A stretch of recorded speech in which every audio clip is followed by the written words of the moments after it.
আপনার কবরের সাথী হবে আমল, আমল ব্যতীত আপনার সঙ্গে টাকা যাবে না, আপনার সঙ্গে পয়সা যাবে না, সমস্তটাই ফিরে চলে আসবে।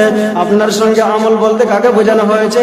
আপনি মসজিদে 100 টাকা, 200 টাকা, 500 টাকা দান করেছেন, নামাজ পড়েছেন, ভালো আমল গুলো করেছেন, এ ভালো আমল গুলো আমার আপনার সঙ্গী হবে, নজর আর কিছুই সঙ্গী হবে না, হবে না।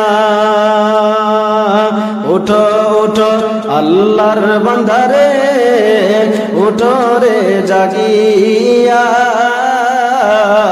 ফজরের নামাজ পড়ো মসজিদে আসিয়া, ফজরের নামাজ কাজা হলে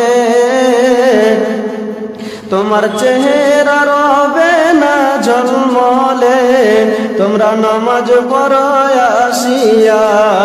উঠো উঠো আল্লাহর বান্দারে, উঠো রে।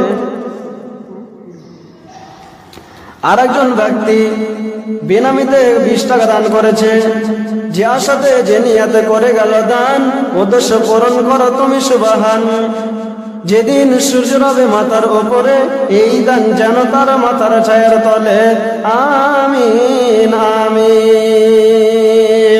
শোনো শোনো মা বোনেরা,